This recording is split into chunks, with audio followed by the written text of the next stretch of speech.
The first thing Tobias understood, waking up, was that there were 4 men in the room, and every one of them believed he was allowed to touch him. One had a hand around his ankle. One was holding a cup to his mouth as though this were an ordinary thing to do to a stranger. One stood at the foot of the bed with his arms folded, watching him the way you watch a pot that might boil over. The fourth was at the window with his back turned, saying nothing. "He's awake," the one with the cup announced, thrilled about it. "Beloved, you fainted." In front of the entire court.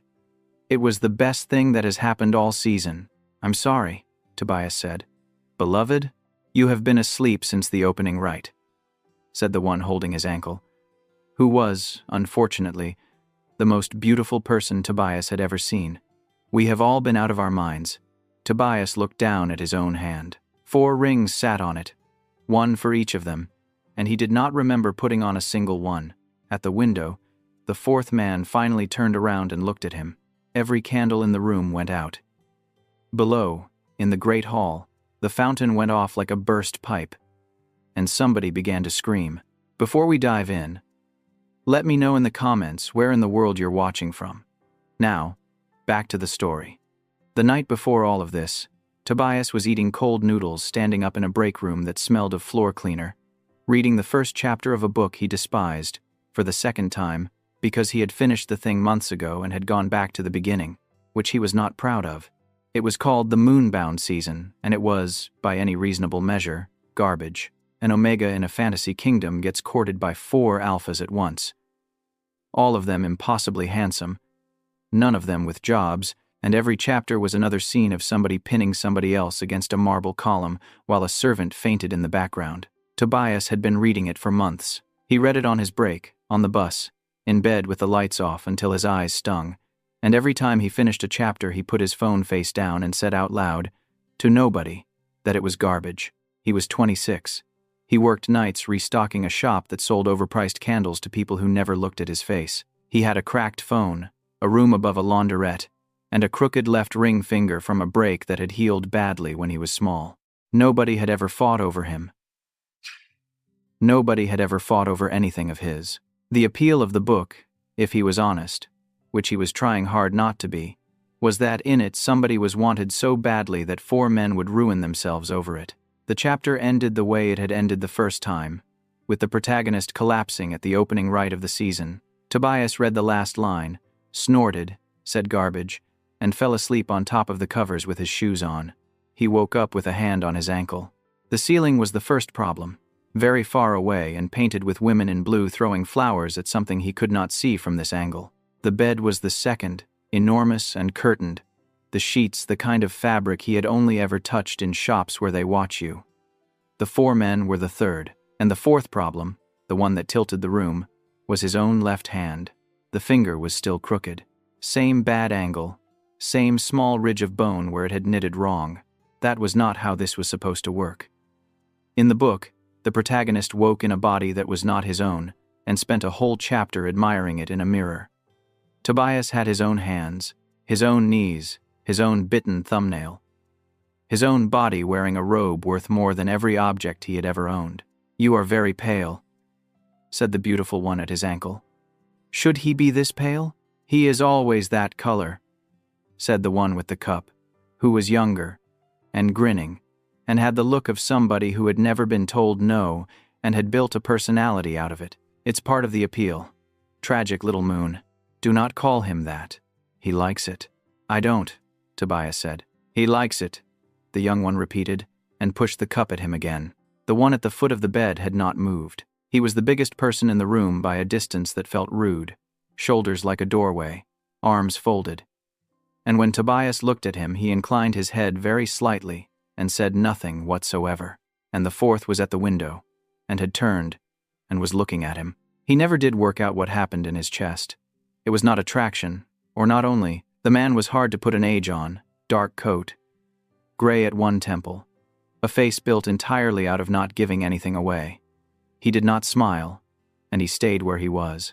He looked at Tobias for the length of a breath, and the floor of Tobias dropped out from under him.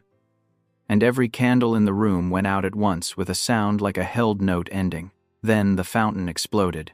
It was not a small fountain, 3 tiers of white stone with fish in the bottom, standing in the great hall for generations without incident, and it went up in a column of water that hit the ceiling and came down across the tiles and put a visiting delegation from the southern provinces on the floor. "Oh," said the young one, delighted. "Oh, that's new." Nobody explained anything to him for the rest of that day.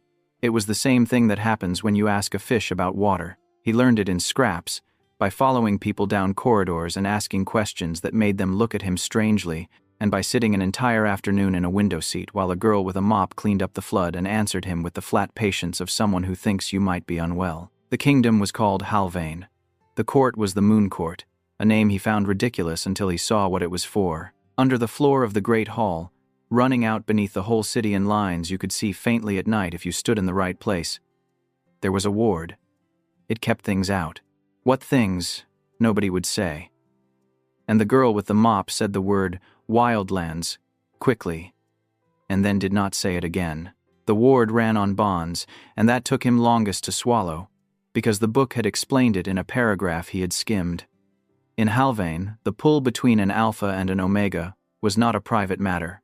It was fuel. Wanting made something physical, something the stones could drink, and every so often the court found an omega whose scent ran strong enough to feed the whole system. And that omega was called the moonbound, and 4 alphas of standing were bound into a courting season around him, and at the end he chose one, and the bond made when he chose fed the ward through another year. 4, Tobias said. 4, the girl agreed, wringing out the mop. Why 4? Because 1 is not enough to hold it steady, and 2 makes them fight. She said it patiently. It was a thing everyone knew. 4 keeps the pressure, even until the choosing, and I chose them. She looked up at him properly for the first time. You chose them at the opening rite, in front of everyone. You put the rings on yourself, 4 rings. Plain silver, no stones, sized so exactly that they did not turn when he turned his wrist. He did not remember choosing anybody. He did not remember arriving. He remembered a break room and cold noodles and a first chapter he had now read twice, and he remembered thinking, right before he fell asleep, that it must be nice. The other thing he learned that day, he learned by accident, in the corridor outside the dining hall, when the beautiful one came around a corner and caught his hand and kissed the back of it. "Raphael," the man said, as if continuing a conversation, "in case the fainting took it. You said it wrong at the rite, and I let you, because I liked how you did it. Up close he was worse. He was the sort of handsome that made you look at the wall behind him for a rest. He smelled of orange blossom and saffron and warm dust off sunlit stone. And he held Tobias's hand against his mouth, 1 second longer than a greeting needs. The window at the end of the corridor blew out, not shattered. Blew out, glass and lead and all, into the courtyard, where it landed in a flower bed and frightened a gardener into an early retirement. "Ah," said Raphael, without letting go. "There he is." "What?" Tobias said. "Is happening. You are the moonbound. The ward feels what you feel. It is not subtle. It has never been subtle." He turned Tobias's hand over and pressed his thumb into the center of the palm, and somewhere below them, a door slammed itself. You have no idea how flattering this is. In Halvane there were no suppressants. Nothing to take, nothing to swallow, no little foil sheet in a drawer to make a body behave. He asked, and asked again, and got the same blank look every time, and finally the court physician, an elderly beta with ink on her fingers, said, "Suppress it with what, exactly?" in the tone of a woman being asked whether one might turn off the tide. Here, wanting was weather. It arrived, it did what it liked, and everyone nearby got wet. And in his case, because of the ward and the rings and the whole absurd arrangement, every flicker of it went out through the floor of a building full of people who were extremely interested in the results. He could not flirt in private. He could not blush without consequences, and he could not lie about a single thing his body decided, in front of a court that had made a national pastime out of watching. He worked all this out, standing in a corridor full of broken glass, with a prince still holding his hand. And the first coherent thought he managed was that, If this really was the moonbound season, then he already knew how it ended. In the last chapter, the protagonist chooses the Golden Prince. The bond takes, the ward blazes, everybody weeps. And then an epilogue, half a page long, in which the moonbound dies before the year turns. Tobias took his hand back. "I need," he said, "to find a library." The library took up 2 floors and a gallery, and it did not contain a book called The Moonbound Season. It did not contain anything by the author whose name he remembered from the cover. And when he described the plot to the archivist on duty, an anxious young beta with chalk dust on his cuffs, the man listened politely and then said that it sounded a great deal like the season itself. And did the moonbound perhaps mean the court record? The court record. Of the season, we keep one. Every day of it, in order. The archivist gestured at a shelf at shoulder height, and something crawled up the back of Tobias's neck, because the ledger sitting there had the same shabby oxblood binding, the same brass corner clips, the same small water stain at the top of the spine as the cover image on his phone. He got it down. It was heavier than it looked. The first page began at the opening right. It described a hall, and a boy in a gray coat crossing it, and 4 alphas standing at the 4 points of the floor. And it described the boy in the third person, and by the 4th line, Tobias had to put a hand flat on the table, because the sentences were the ones he had read on a bus. Word for word. Not close. The same. "Are you unwell?" said the archivist. "Who writes this?" "The recorder writes it." "Where's the recorder?" "There is no recorder this season. The post has been empty since before I came." The young man went back to his cuffs. "The book fills itself. It always has." Tobias turned pages until his thumb went numb. The record ran up to that morning and stopped mid-sentence. Wet ink, describing a window in a corridor and a prince holding somebody's hand. There were no chapters ahead. There was no ending in it. Whatever he had read on his phone, in a country that did not appear on any map in this building, was a book that in this world had not been written yet, which raised a question he did not want. If the book stopped where he stood, then the ending he remembered, the epilogue and the half-page and the dying, had to have come from somewhere. He put the ledger back and went to find someone who would lie to him usefully. That turned out to be Casper, because Casper was 24 and could not keep anything to himself, and because he was already in the gallery above the library with his boots on a reading desk, eating an apple, entirely aware that Tobias had been down there for hours. "You went looking for the book," Casper said. "How do you know that?" "Because that is what you always do." He took another bite, made a face at it, went on. "Third day, you go to the library. You come out gray, and you refuse to eat dinner. Every season is the same at the start. One son gray. Every season. Figure of speech. Tobias let it go. He did not forget it. Casper was the youngest of the 4 and by far the most work. Tamarind, and something green and crushed under it. And a sourness that arrived last. It was the smell of being laughed at in a room you have only just walked into. He had made it his project to say the least appropriate thing available in any room, and he had discovered on the first day that Tobias's reactions were now a matter of public record, and he had never enjoyed anything more. "Come here," he said, swinging his boots down. "I want to try something." "No. You don't know what it is." "I know what your face is."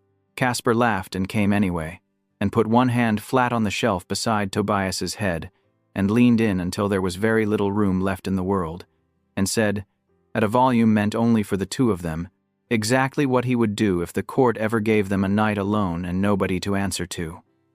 He was specific. He was specific about the wall, and about the order of things, and about how long he would take over the first part. The lamps along the gallery went up like torches, a hand's height of flame off every wick, and stayed there. Somewhere below, the archivist made a small, distressed sound. "There it is," Casper said, straightening, thoroughly pleased with himself. "You are the easiest person who has ever lived. Get away from me." You went red before I finished the sentence. "Get away from me. You want to know the best part?" He walked backwards toward the stairs, apple in hand, grinning like a boy who has stolen something. "That is not even the one who makes the lights go out." Raphael took his hand and a window left a building. Casper said something filthy at close range, and the lamps flared. Vaughn, the enormous one, who spoke about as often as the seasons changed, brought him bread and butter in the afternoon when he had missed lunch, set it down without a word, and left. And nothing happened, not so much as a flicker, and Tobias sat with the bread and felt his shoulders come down. And Desmond had looked at him across a room, without touching him, without speaking, and put out every candle in it. Desmond was the warden of the ward. Tobias learned it from a plaque and then from the girl with the mop, who lowered her voice for it out of the respect people keep for somebody who has never in his life been fun. The warden was the office that held the season together. He could open a courtship or void one. He could stand an alpha out of the running. At the end, when the choosing came, it was the warden's hand on the ward that let a bond take or refused it, which meant that of the 4 men whose rings he was wearing, one was also the referee. He was also, and Tobias resented how much this mattered, the only one who did not perform. Raphael performed constantly and beautifully, Casper performed in order to annoy, and Vaughn performed by being a wall you could lean on. Desmond stood at the back of rooms with his hands behind him and watched the doors, and when the court staged an evening of music for the moonbound, he arrived last and left first, and in between he did not look at Tobias once, and Tobias spent the entire evening knowing exactly where in the room he was. The courting itself had rules that everyone but Tobias had grown up knowing. Each of the 4 was owed days. On his days, an alpha could ask for the moonbound's company, and the moonbound could refuse, but refusing 3 times running was an answer, and an answer given early was binding, so in Halvane you could accidentally get engaged by being rude. Raphael's days were theater.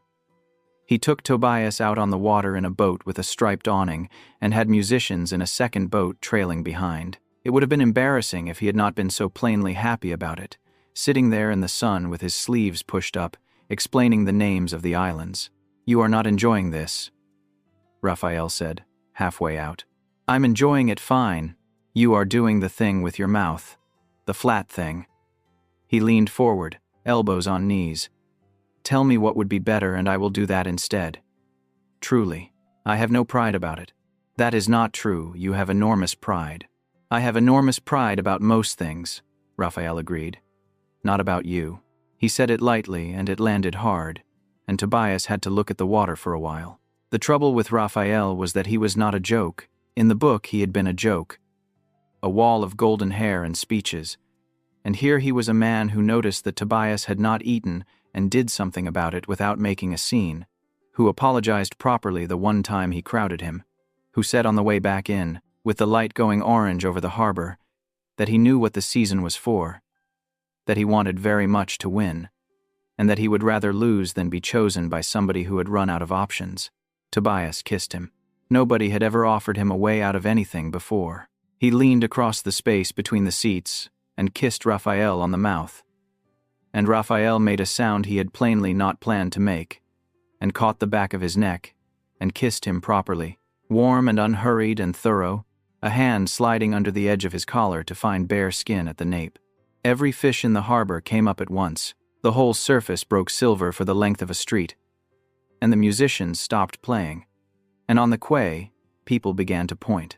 Tobias sat back with his heart going like a bird in a box. "Do not apologize," Raphael said, breathless, thumb still against his jaw. "If you apologize for that, I will throw myself in." He did not apologize. He also could not say the true thing. His hands were shaking. And right at the start, when he closed his eyes, the shape his mind reached for had not been the man in front of him. Vaughn's day was the shortest and the one Tobias thought about most. Vaughn was 35 and built like something that holds up a bridge, and he had come to the court from the border companies, a polite way of saying he had spent his life on the wrong side of the ward doing work nobody wanted described at dinner. He smelled of wet rope and kelp, with something dark and resinous under it, and rooms got quieter around him. For his day, he took Tobias down to the kitchens and put an apron in his hands, said, "You are climbing the walls," and set him shelling beans at a scarred table, with the cooks banging around them and steam on the windows. And for the first time since he had woken in that enormous bed, Tobias felt his shoulders come down off his ears. Nobody in the kitchen cared that he was the moonbound. The head cook told him he was shelling wrong, showed him twice, and then hit his knuckles with a spoon when he did it wrong a third time. Vaughn sat across from him and worked through his own bowl and said almost nothing all afternoon. One of the things he did say was, "You do not like being looked at." Nobody likes being looked at. Vaughn shelled a bean. Raphael likes it. Tobias laughed, surprised into it, and the pots on the range rattled, one short, bright clatter, and the cooks all looked up and then all decided as one not to comment. The last thing Vaughn said when the light was going was this: "If you pick me, I will be good to you. If you do not, I will stand at the door anyway." Then, he took the bowls and went. Desmond never asked for his days. It made Tobias insane. The warden was owed the same allotment as the rest, and he let them pass, one after another, and when the steward read out the schedule for the week in the great hall and reached his name, Desmond said, "Declined," in a voice like a door closing, and the whole hall pretended not to hear it, and Tobias sat there with soup going cold in front of him and a feeling in his chest like being turned down by somebody he had never asked. So on the fourth of them he went and found the man himself. The warden's rooms were up a stair in the old part of the building, and the door was open, and inside there was a desk covered in the ward's business, long strips of figures and a map of the city with pins in it, and Desmond was at the window with his sleeves rolled, doing nothing. "You keep declining me," Tobias said. "Yes. Everybody in the hall heard you decline me." "Yes. Do you want to give me a reason, or is the plan to keep saying yes until I leave?" Desmond turned around. He did it slowly, like somebody who had already decided how the conversation ended and did not want to get there. And he looked at Tobias, and the lamp on the desk went out. Neither of them moved. "That happens a lot," Tobias said into the dark. "With you. And you never come near me." "Explain that." "No. No? There is nothing useful in it for you." Desmond crossed to the desk, struck a light, set it going with his back to the room. "Raphael is kind, and the whole country will envy you. Vaughn will stand in front of anything that comes at you. Casper is a nuisance, and he will still be making you laugh when you are old." A pause, and then, flatter. "Pick one. The ward holds and you go on. And you?" "I am on the list because the office requires it. The warden stands in the season. It is the law. It is not a proposal." That should have ended it.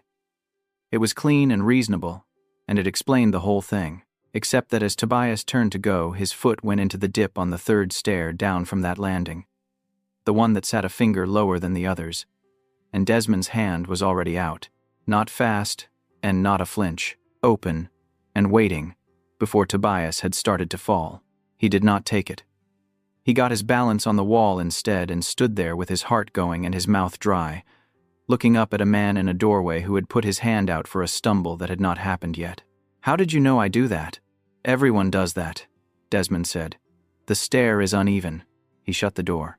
Things stopped sitting flat after that, and once Tobias started looking, the court was full of them. At dinner, a plate of the little pickled fish the kitchen was famous for went around, and by the time it reached him, it had been swapped for something else.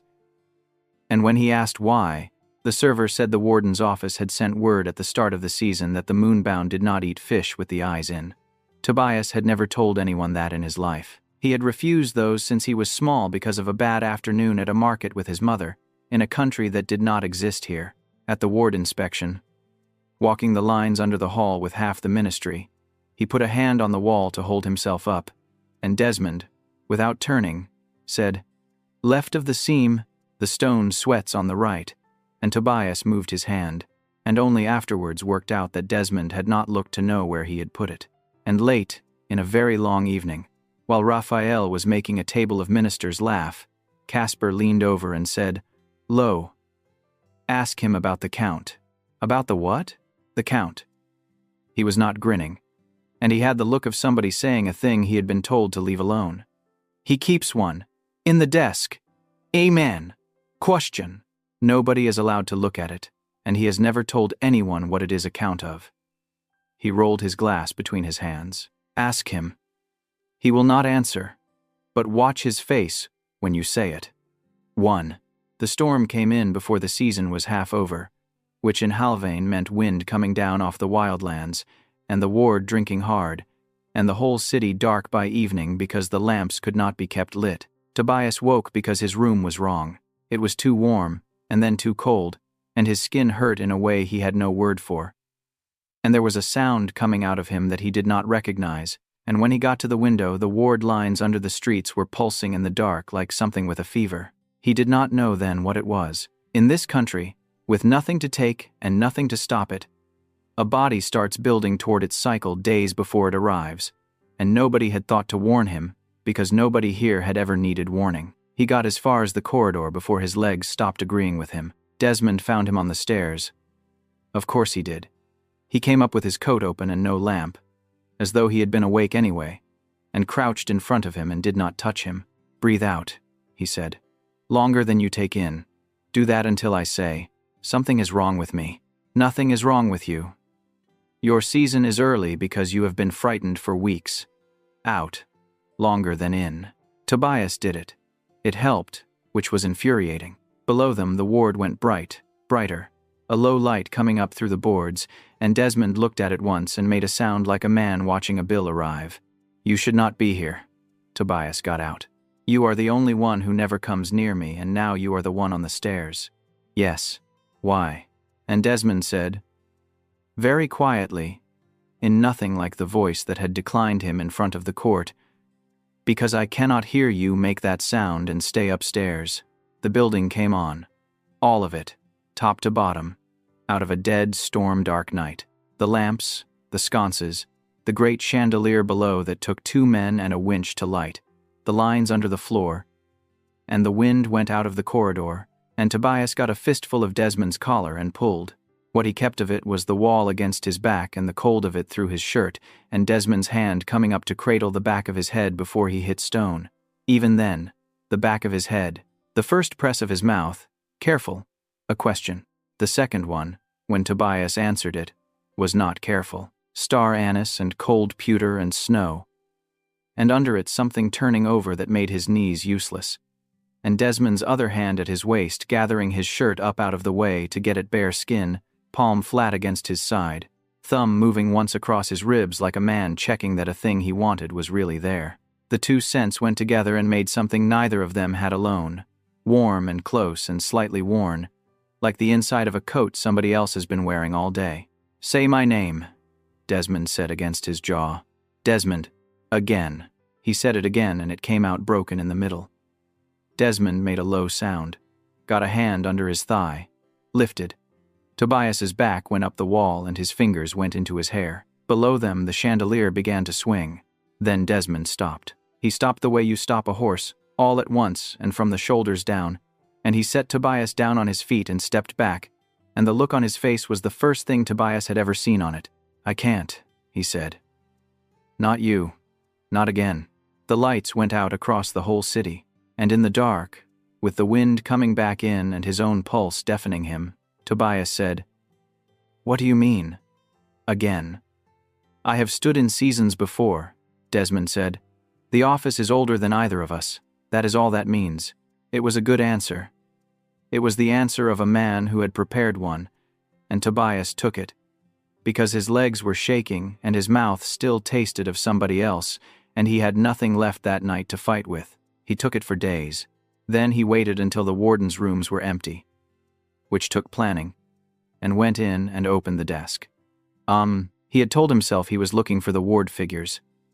It was the lie he was running, and it lasted right up until his hand found the drawer under the map. It was not locked. A man who has never been disobeyed does not think to lock things.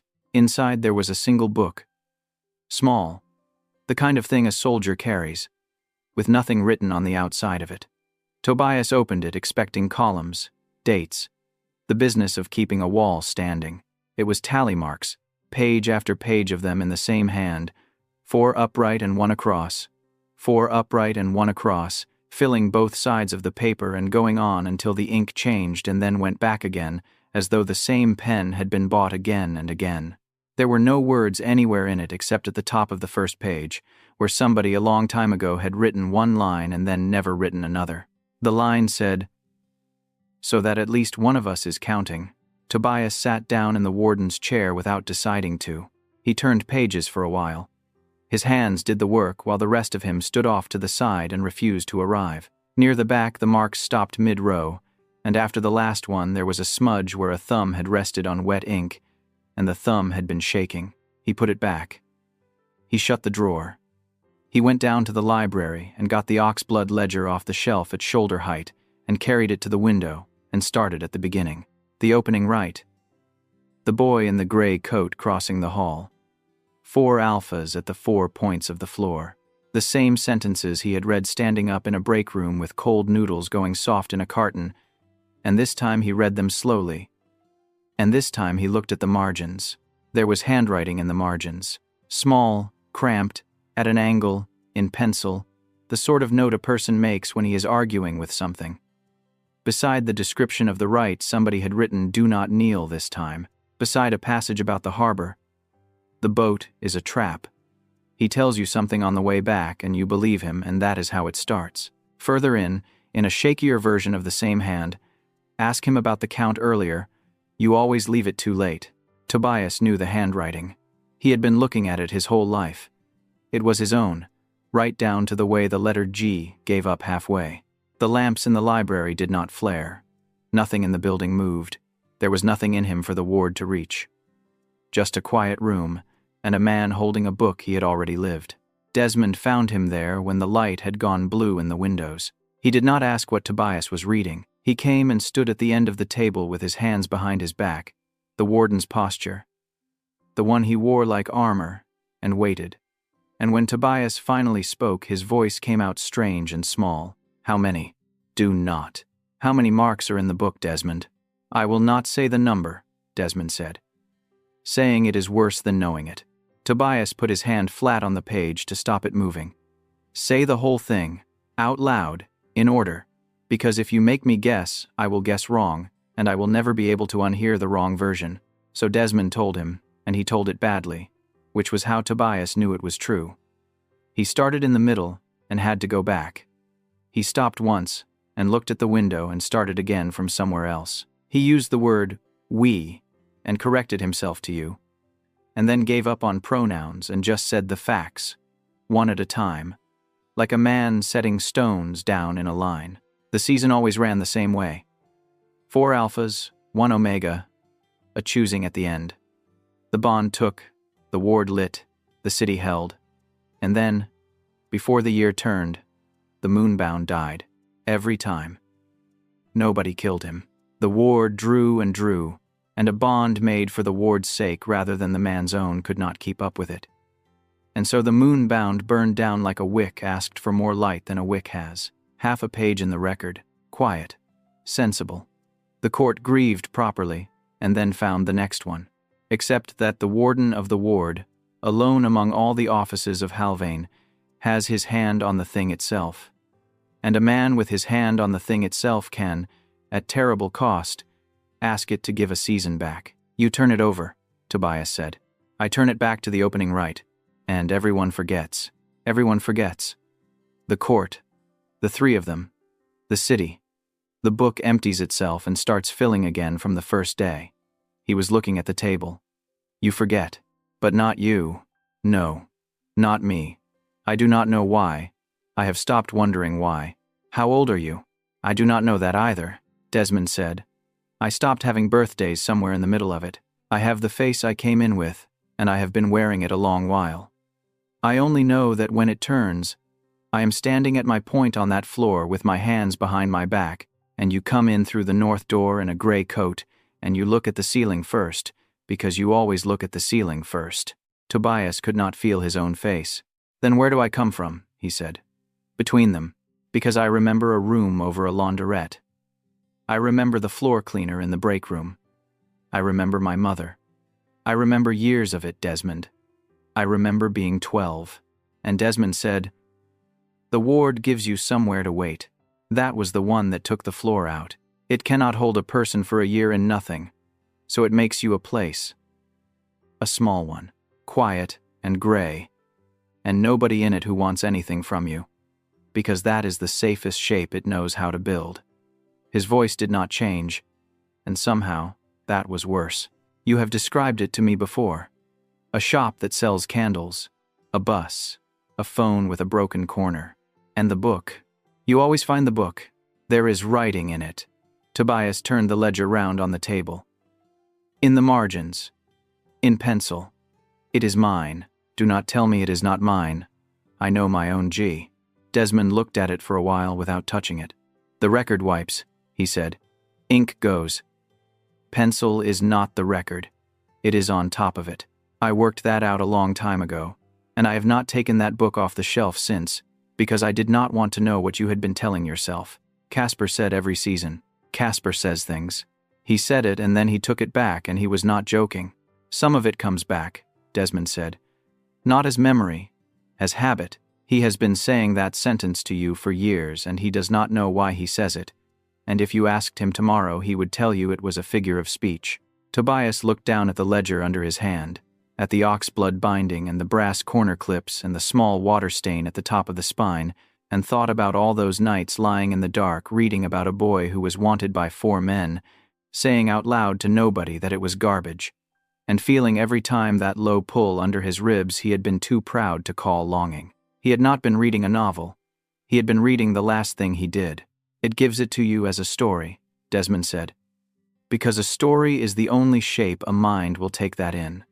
It gives you the shape and keeps the rest out. You have never read the part where I tell you any of this. It is not in there. I have looked. I knew the ending. Tobias's voice cracked in the middle and he let it. I read the ending. There was an epilogue, half a page, and I thought, that is lazy writing. I said that out loud, in a break room. I said, whoever wrote this is lazy. I know. You do not know. You said it to me, Desmond said. Last season. In this room.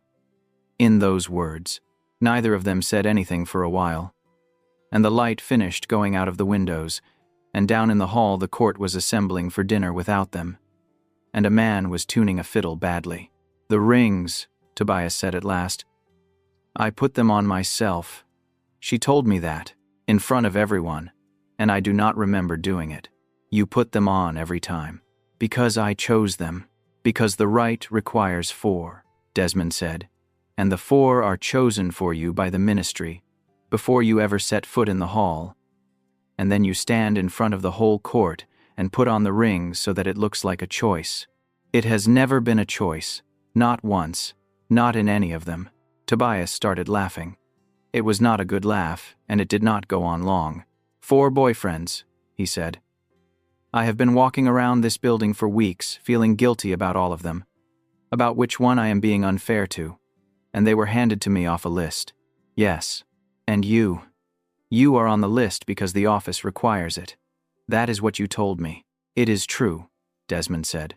It is not the reason I stand there. A whole wall of small flames went from nothing to full, and the archivist 2 floors down dropped something, and neither of them so much as looked. Then say the reason, Tobias said. No. Desmond's hands came out from behind his back for the first time, and he put them on the table and leaned on it. And up close he looked ruined in a way the court had never been allowed to see. Because every single time I have said it, you have died before the year turned. I have run it the way I run everything. The seasons where I stayed at the back of the room went the same as the others. But the seasons where I let you have it, where I said the reason out loud and you looked at me the way you are looking at me now, those are the short ones. That is superstition, is what that is. It is a count, Desmond said, and it is the only one I have. Tobias did not sleep that night, and did not cry, and by morning he had arrived at anger, and under the anger at something better organized. Because a man who has done the same thing over and over and got the same result does not have a curse. He has a method. You have been running the same season, he said, walking into the warden's rooms without knocking, before Desmond had his coat on. Every time, same 4 men, same right, same rules, and you have changed one thing, which is whether you talk to me, and you have concluded from that talking to you kills me. Good morning. You are a bad scientist, and I am going to be extremely rude about it. You have been rude about it before. Then I will be rude about it better this time. He put both hands on the desk. Leaning up slightly took some of the authority out of it. What has never changed? In all of them. What is the same in every single season? Ah, Desmond looked at him for a moment. You are chosen, he said. The 4 are chosen for you. The bond is made because the ward needs it.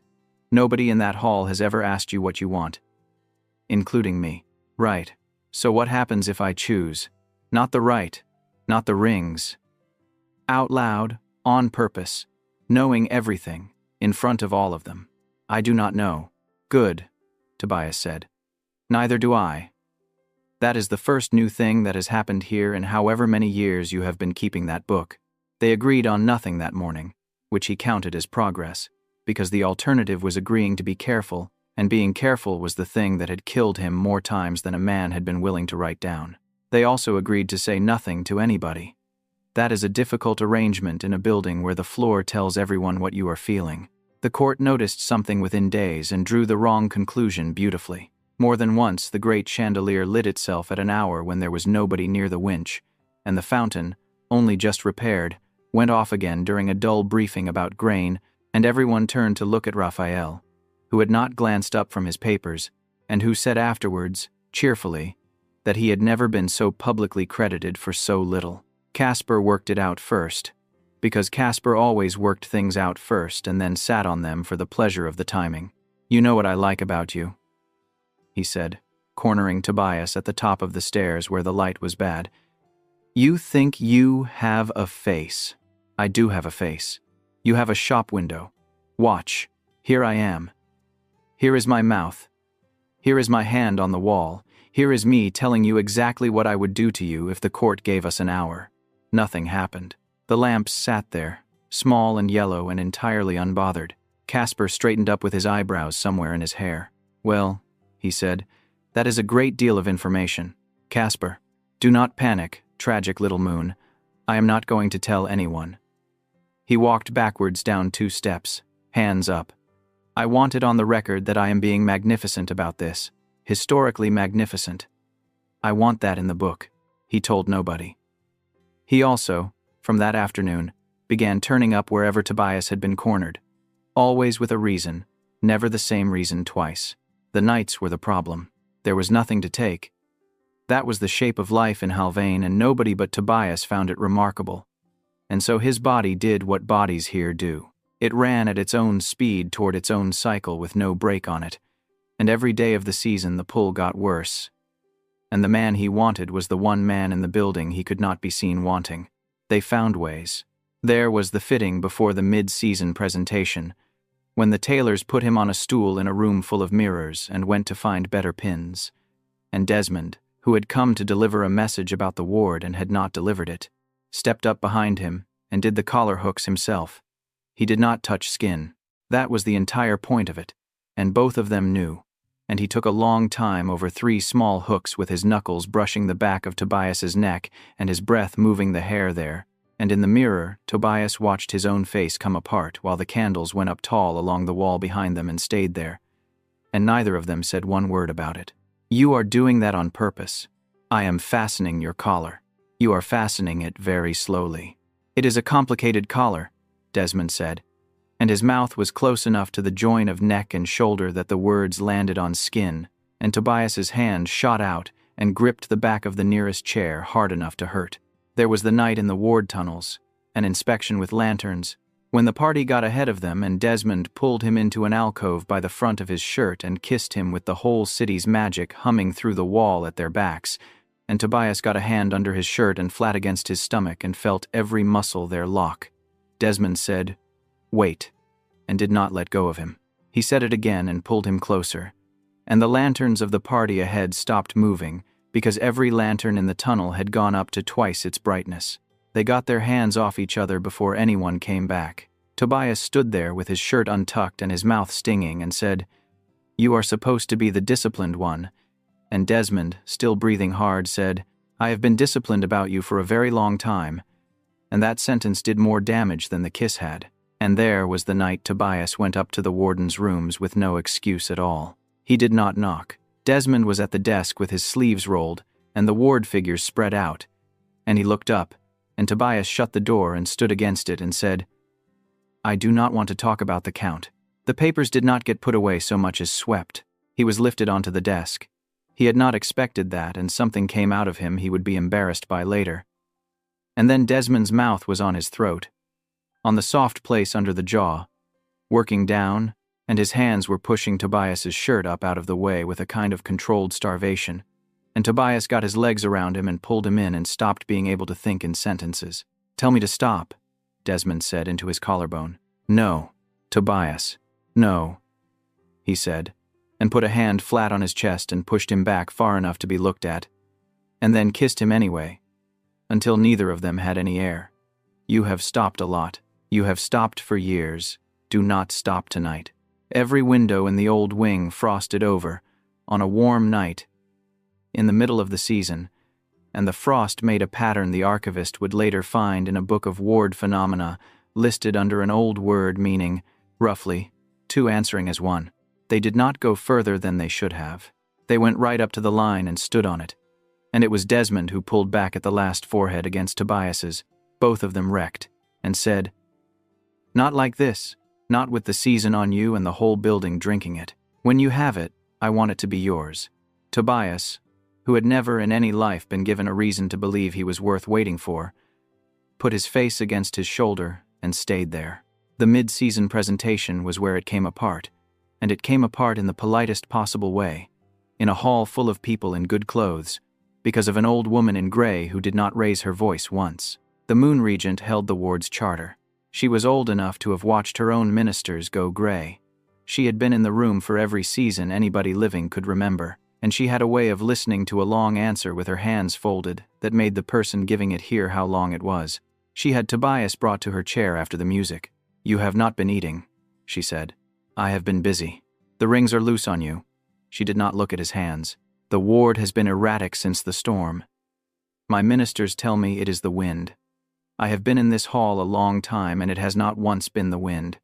She let that sit exactly as long as it needed to. "Choose early, child. The season is running you thin, and if I do not choose at all." The room did not go quiet, because rooms like that never do. But the people nearest them found other places to look. "Then the ward fails," the regent said, "and the wildlands come inside the outer quarter, as they did in my grandmother's time, and I will not be sentimental about it in front of you." She turned her rings once. "Ask the warden how far the line has moved since he took the office. He counts things. He will tell you the truth, which is the only tiresome quality he has." Tobias found Desmond on the balcony above the hall with his hands on the rail. "How far has the line moved?" he said. And for the first time since the library, Desmond did not answer at all. The map on the warden's desk had pins in it, and Tobias had walked past it more times than he could account for without once asking what they were. He asked the archivist, who could not lie to save his life, and got what any clerk in the building could have told him. The pins marked the ward line.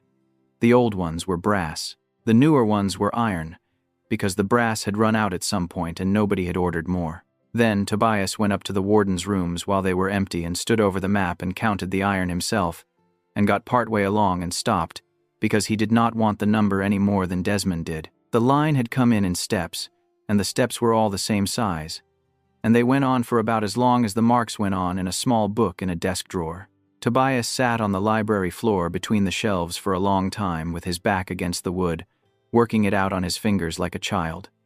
Every time the season turned back, the ward gave up ground.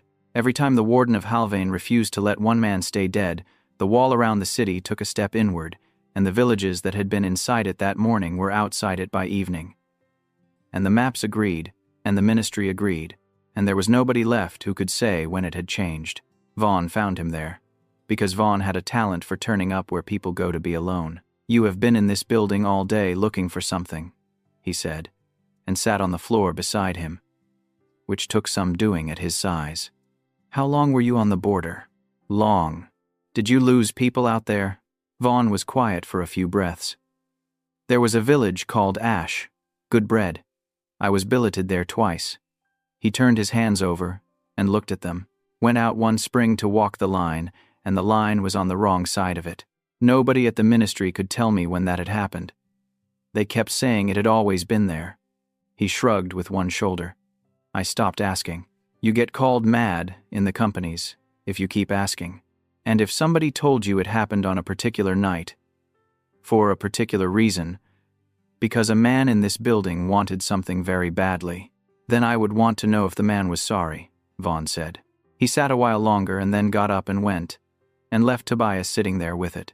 It was not an accusation. There was no way to argue with it. He went to the warden's rooms that night and did not bother with the door. Ash, he said. Desmond, at the window, did not turn around. There was a village called Ash, and it had good bread, and it is not there any more, and it is not there because of me. His voice was climbing and he could not get it down. How many? Not the marks, the other count. How many towns, Desmond? How many people are outside that wall tonight sleeping in the dark because you would not let me stay dead? I do not know. Yes, you do. Yes, Desmond said. I do. He turned around then.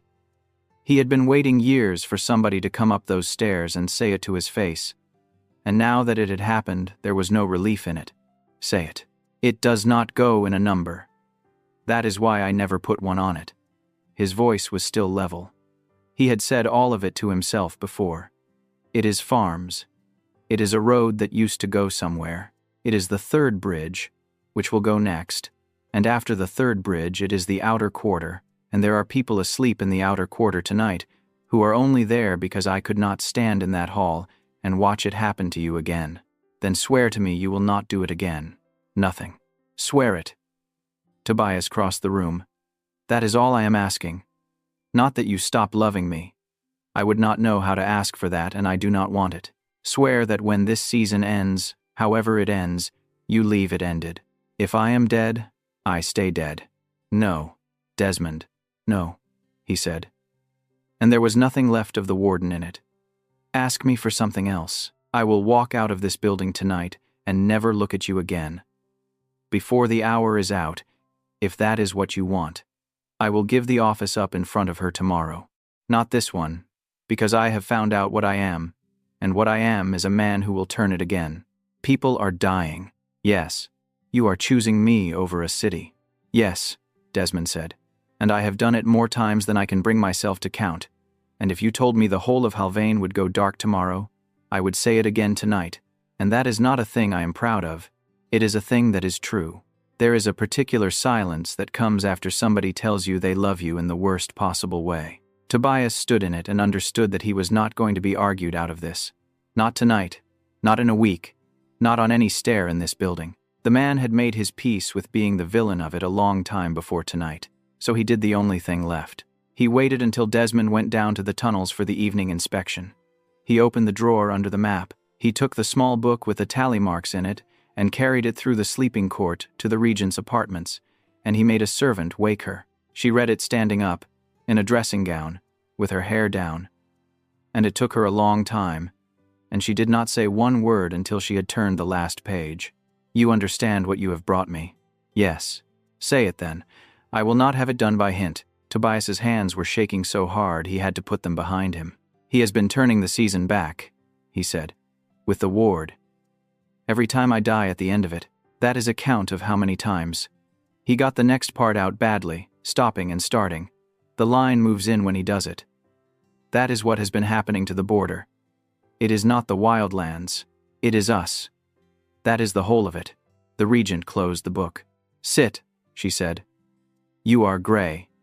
And then, when he had, she looked at him and did not decide anything out loud. You are the first one who has ever brought it to me. Something in his chest went cold. The first one. Child, she said. Did you imagine you were the only person in this building who counts things? She had known.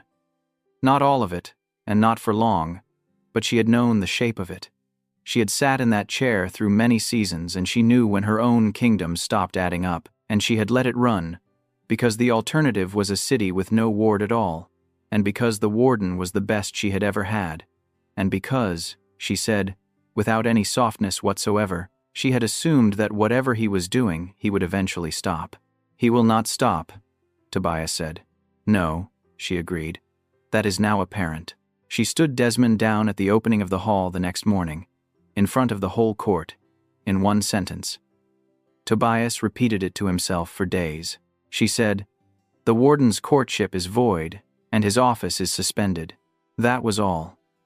No charge read out, no reason given, and the court, which lived on reasons, went so quiet that you could hear the fountain. Desmond took the chain of the office off over his head and set it on the table in front of her and did not look at anybody, and turned and walked the length of the hall to the north door with everyone watching, and nothing in the room moved.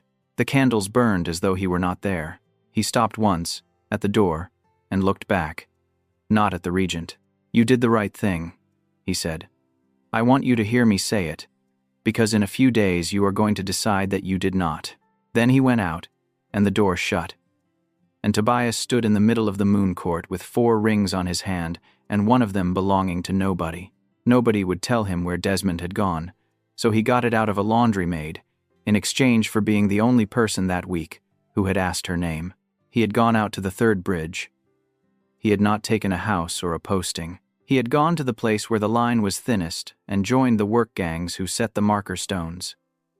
And he was doing it with his hands, in the wet, with men who did not know who he was, and he had given his name at the muster as something ordinary. Tobias made it as far as the north door before Vaughn stepped into it.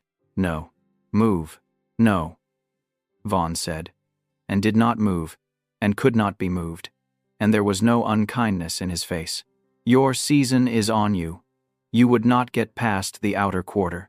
Sit down before you fall down, small one." He fell down instead, which settled the argument. What followed was the worst stretch of any life he could remember, including the ones he could not. The first days had the shape of a fever. His skin hurt. Sound hurt. He could not be in a room where anyone had recently stood too close, and the smell of orange blossom coming down a corridor made him stop walking and put a hand on the wall. The court physician came twice a day with her ink-stained fingers and told him what he already knew. "In Halvane you do not stop this. You go through it." And that going through it alone was survivable and unpleasant, and had been done by better men than him, which she said was meant as encouragement. He asked her once whether there was truly nothing to take. She looked at him with real puzzlement. "Take for what? It is not an illness. It is you. Separation. The ward began to dim, and the court noticed that before it noticed him. The lines under the streets went from silver to gray. The night lamps on the outer roads had to be doubled, and the ministry held meetings at which men said the word contingency a great many times. Tobias lay in a bed the size of a boat and felt the whole city pulling at him, steady and patient and not going to stop, and understood, finally, and in his body, it was not poetry. There was something under the floor that was thirsty and had been given the right to drink, and it did not care whose want it was drinking or what was left afterwards. Raphael came every day and sat on the floor by the bed with his back against the frame, which princes do not do, and talked about nothing. The islands. A horse he had loved as a boy. A tutor he had tormented. He never once asked. On one of these afternoons, without turning his head, he said, "It is him, is it not?" Tobias did not have the strength to lie. Yes. Raphael was quiet a while. Then he laughed. One short breath of it, and rubbed his face with both hands. "I have been so charming," he said. "You have no idea. I have been charming, at a professional level. You have." And the whole time it was the one at the back of the room who never said anything. He shook his head slowly. "That is the most humiliating that has ever happened to me, and I am going to be dignified about it. And then tonight, I am going to drink, until I am not." He got up. At the door, he stopped, and the lightness went out of him entirely. "I told you on the boat that I would rather lose than be chosen by somebody who had run out of options. I meant it then, to sound gallant. I did not think I would have to actually do it." He put his hand on the frame.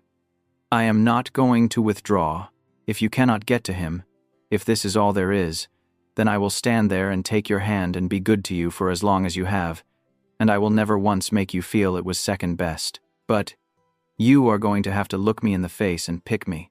Tobias, I will not let the right do it for you." Then he went out, and Tobias put his arm over his eyes and cried for the first time since the library. Word came in from the bridge in scraps, carried by carters and repeated wrong. There was a man out there working double shifts and refusing pay, who had stopped a section being set in the wrong place and had known the depth of the footing without measuring it.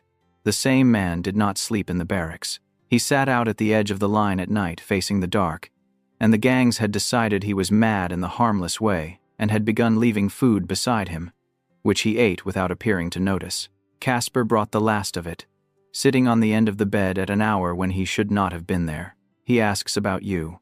Every Carter, same 3 questions. Is he eating? Is he sleeping? Has the choosing been set? He picked at the coverlet. He never asks anybody to tell you anything. I checked. I asked the Carters twice. Why does that matter? Because it is the most annoying possible way to be in love with somebody, Casper said, and because I have been thinking about it for days and I cannot decide whether I want to hit him or be him. He stood. He looked, briefly, 24. The regent has set the choosing. 3 nights from now, at the turn of the moon. That is the middle of my season. Yes, that is deliberate. Yes, the ward is failing and she wants it fed at full flood, and she has a wall to hold up. That is worse. He went to the door. So you have 3 nights. I would spend them thinking of something clever.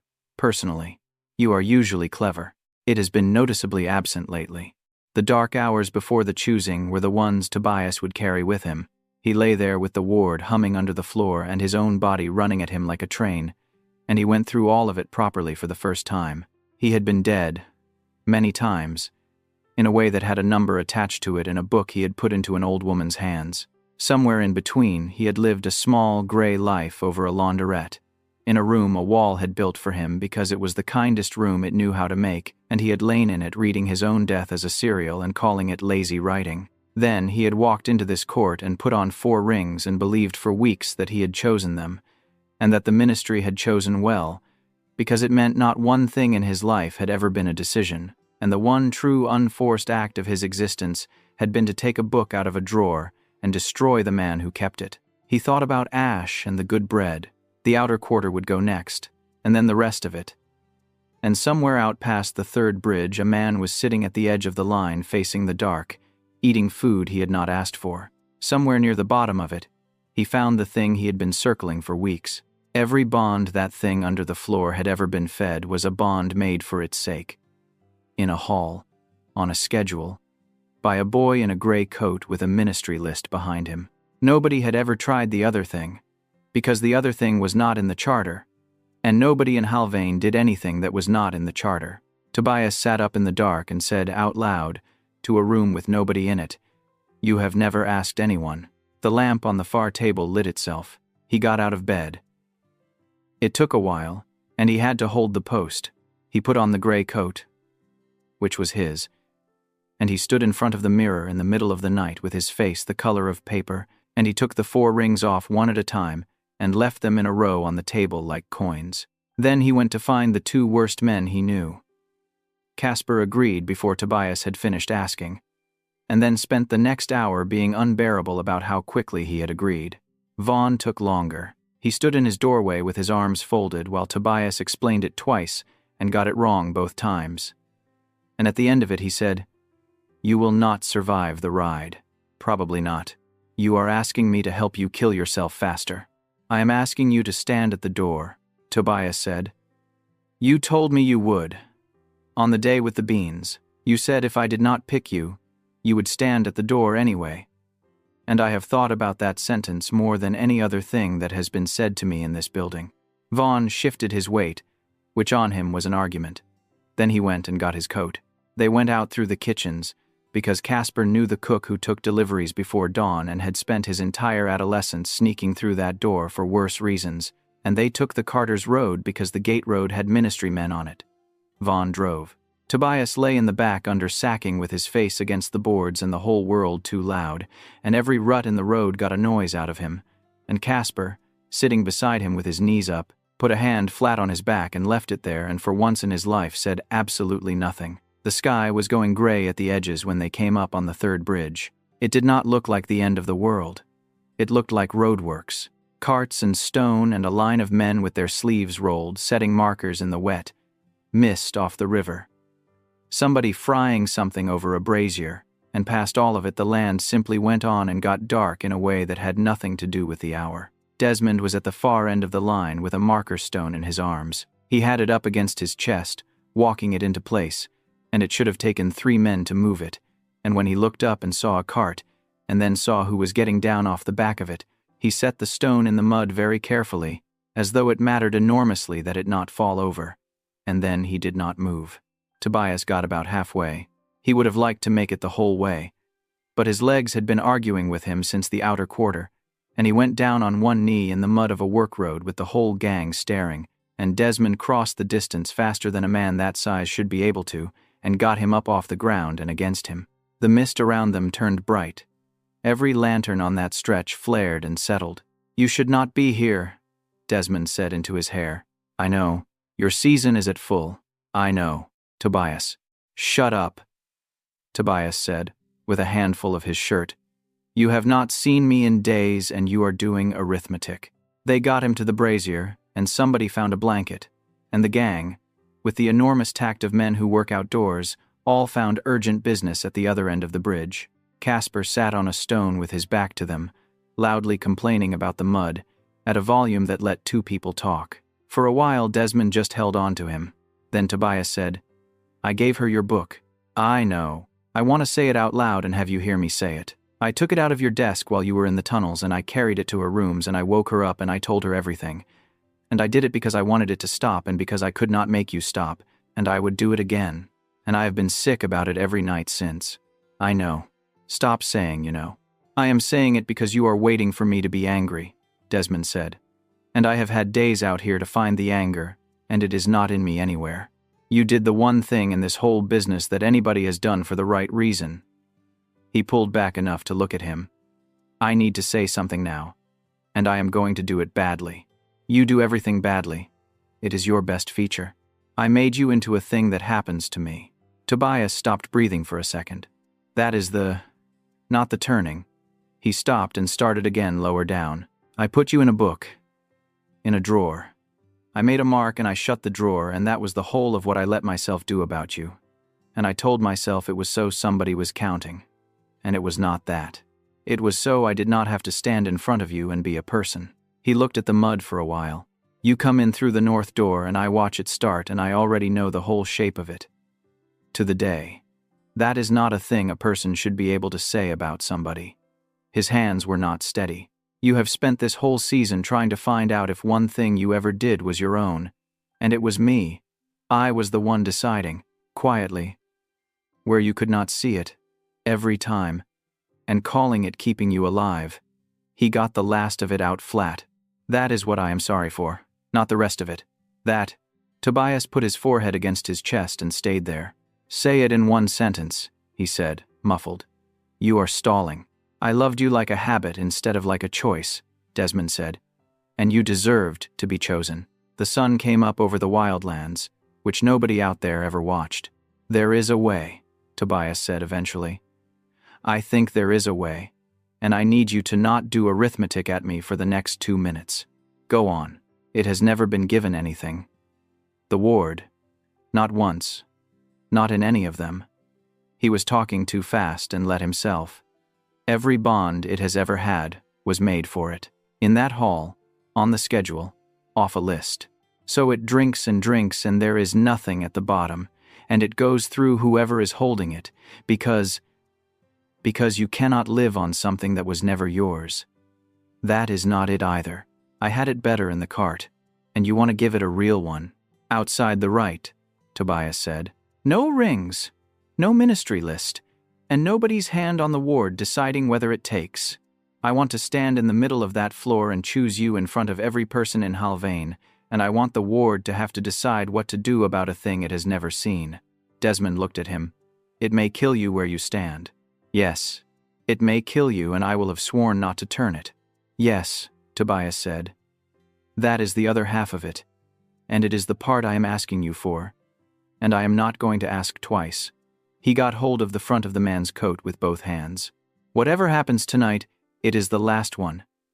You close the count. If it goes wrong, you go home and you get old and you never put your hand on that thing again, because there are people asleep in the outer quarter, and I am not worth a wall." The silence went on long enough that Tobias heard the river. "All right," Desmond said. "Say the whole sentence.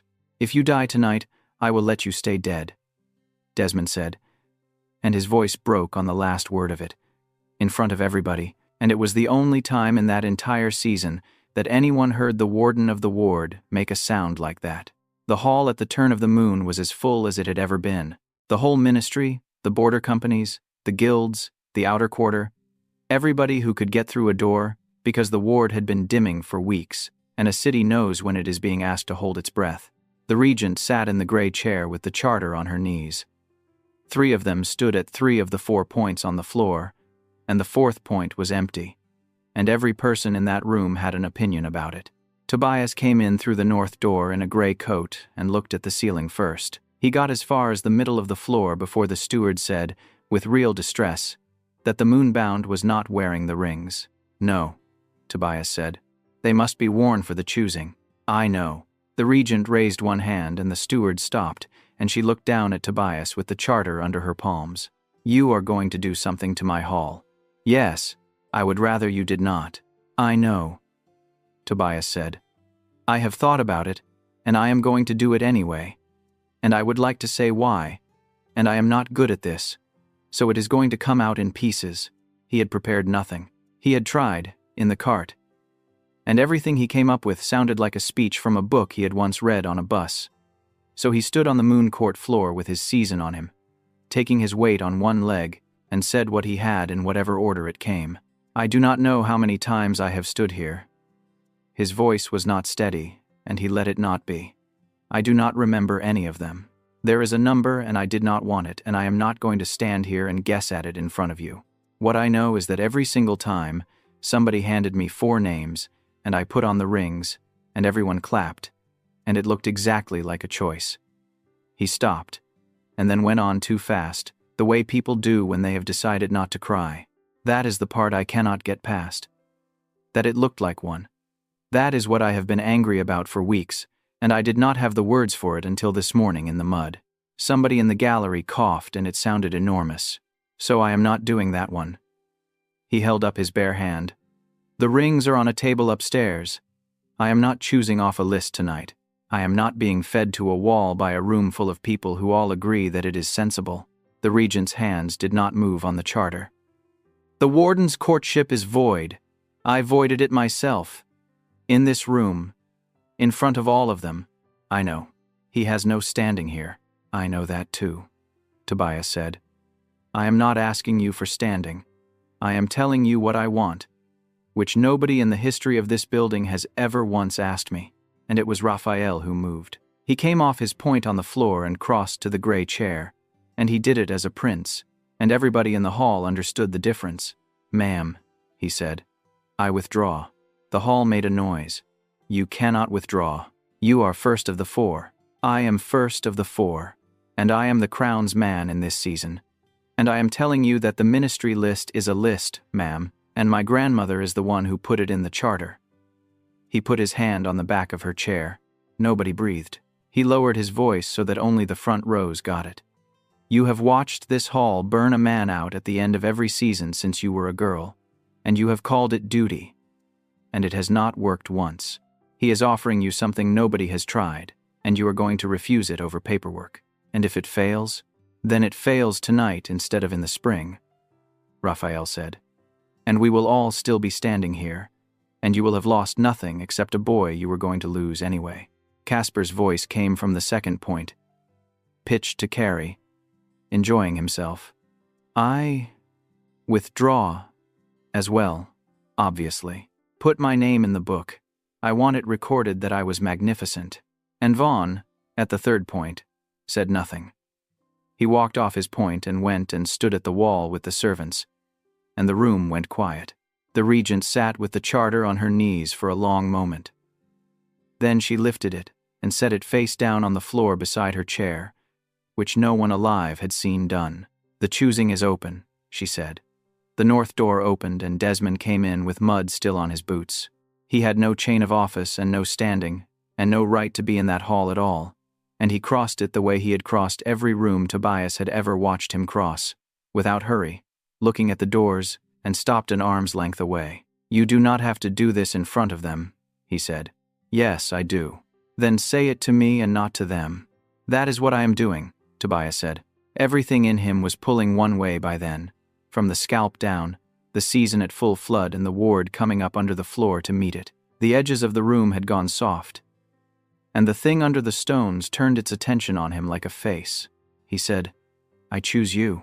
The floor lit, not the polite silver of a working ward. The lines under the tiles came up white and kept coming, out through the walls, out along the streets.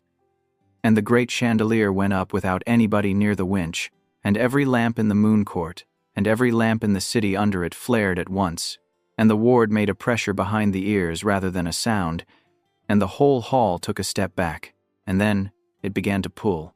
Tobias felt it find him. It went in under the ribs and met nothing. And it took, and it was so much bigger than him that there was no question of resisting. And his knees went, and somebody in the gallery shouted. Desmond caught him before he reached the floor.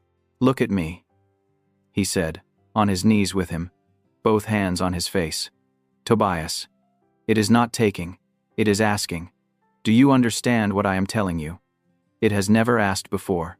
It is asking, and you have to answer it. How? However you want. It is yours. That is what tonight is for." So Tobias, on the floor of a hall full of people, with a dying wall waiting on him and his own body burning through itself, did the only thing he could think of.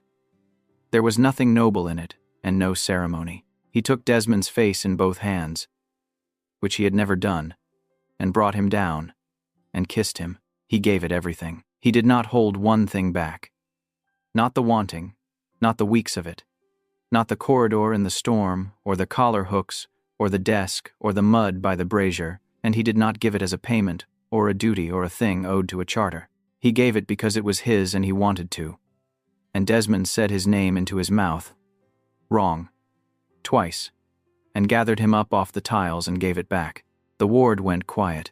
Everyone in that hall would describe it differently afterwards, and the archivist would spend a year collecting the accounts. But they all agreed on the one thing. The light stopped being white and became warm, and that it stopped feeling like a mouth and started feeling like a room with a fire in it. Under the floor, all through the city, out along the roads and the fields and the river, the line went out. Not far. It went out to the third bridge and past it, and it took back the ground where a village called Ash had been, and it kept going in the slow way a tide comes in, and the men on the work gangs stood in the dark with their marker stones and watched the light run out past them into country that had not been inside a ward since before their fathers. Tobias did not see any of it, because he was on the floor of the great hall with his face in a man's shoulder, being told over and over, in a voice completely unlike the one the court knew, that he was all right, that it was done, that he could stop now. They gave him a room with a lock on it, at his own request and over a great deal of ministry objection. And Desmond carried him up because he could not do the stairs. The bond came that night. It was not the wards, it did not happen on a schedule, and there were no witnesses. He remembered the door shutting, and after that it came to him in pieces, being set down on the edge of the bed, and Desmond kneeling to take his boots off, and that undid him more thoroughly than anything that had happened downstairs. His hands in Desmond's hair and Desmond looking up at him from the floor with everything finally showing on his face. Being kissed until he could not sit up. The gray coat going somewhere across the room, and a mouth at his throat and hands that had spent a season mostly not touching him making up for it with real method. Slow at first and then not slow at all, and the whole building's lamps burning at full through the middle of the night while the court below pretended very hard to be asleep. He remembered saying please, and being asked what for, and not having an answer, and the answer not being required. And he remembered turning his head against the pillow to give him the place at the joint of the neck, and Desmond stopping there, breathing, waiting, until Tobias said his name once, and then the bite, and the whole world going white behind his eyes, and then, immediately after, going warm. Star anise and cold pewter and snow. Wet chalk and green tomato vine and something like cold buttermilk underneath. And then neither of those, but the third thing. The one that had been turning up in corridors and alcoves all season without permission. The inside of a coat somebody else has been wearing all day. In the morning, the regent sent the small book back without a note, and it went into the fire in the warden's rooms, and the two of them stood and watched it go, and Desmond did not make a speech about it, because he never did. Say something, Tobias said. It is burning. That is not a something. Desmond thought about it for a while. I am not going to count anything again, he said. Except how many of these you are going to make me sit through." Tobias laughed so hard the fire went up the chimney in a rush, and the whole grate glowed. And somewhere below them the archivist, who had begun keeping a private list of unexplained thermal events, was almost certainly writing another one down. The ward held. The regent gave the office back before the winter, in one sentence. The way she took it. It held through that winter and the one after. And the ministry wrote a great many papers about why.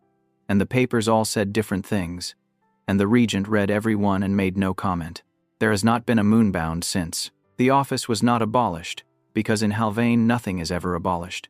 But the ministry list was quietly not drawn up the following year, and nobody asked about it, and the archivist filed the last oxblood ledger on the shelf at shoulder height, where it has been sitting ever since, with a great deal of blank paper at the back. Raphael married somebody entirely unsuitable within the year and was insufferably happy about it, and still holds Tobias's hand slightly too long in public purely to see if anything catches fire. Casper got the whole business written into the record exactly as he asked, including the word magnificent, and has read that passage aloud at every dinner he has attended since. Vaughn went back out to the border, and comes in now and then, and eats an enormous amount, and says almost nothing across an entire visit. And one of the things he does say is always to Tobias, at the door, on his way out, when he puts a hand on his shoulder and says, "Still here." And Tobias, who used to lie in a small gray room above a laundrette, reading about a boy who was wanted by 4 men, and telling himself it was garbage, still trips on the 3rd stair down from the warden's landing, roughly every other day, because the stone sits a finger lower than the others, and he has never once learned it. There is always a handout before he falls. It is always already there. He has stopped pretending he does not lean into it. And every time he does, the chandelier in the great hall lights itself, and the court has simply stopped mentioning it. The end.